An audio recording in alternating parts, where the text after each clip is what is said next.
পায়জামা cutting video দাও। এই ড্রেসটা সেল করার থেকেও তোমাদের বেশি কোয়ারিজ ছিল পায়জামা কাটিং ভিডিওর জন্য। সো ফাইনালি তোমাদের জন্য নিয়ে এসেছি পায়জামা কাটিং এর একটা শর্ট ডেমো। যেহেতু ঈদের আগে কম সময়, তাই আমি একটা পেপার কাটিং করেই তোমাদেরকে দেখাবো। আর এখন আমার অর্ডার নেওয়া আপাতত অফ আছে, এজন্য এটাই দেখাচ্ছি। আশা করি আমি খুব ইজিলি ভাবে তোমাদেরকে বোঝাতে পারবো, কারণ সব থেকে সহজ পদ্ধতিতে এটা করা যায়।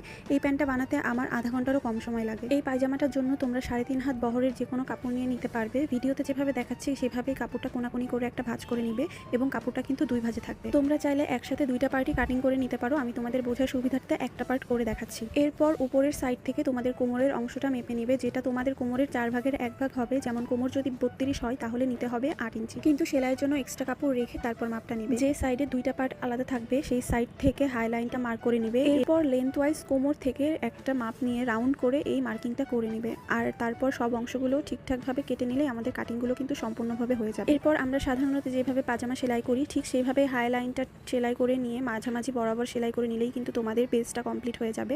এরপর উপরের সাইডে তোমরা একটা পটি দিয়ে নেবে, যেটা তোমরা ইলাস্টিক অথবা ফিতা যে কোনোভাবে ইউজ করতে পারো। তাহলেই কিন্তু খুব সুন্দর একটা ঘেরওয়ালা পায়জামা রেডি হয়ে যাবে। আর এই পায়জামা কাটিং দেখে কারা কারা নিজের জন্য পায়জামা রেডি করবে আমাকে জানাতে কিন্তু একদম ভুলো না। আল্লাহ হাফেজ।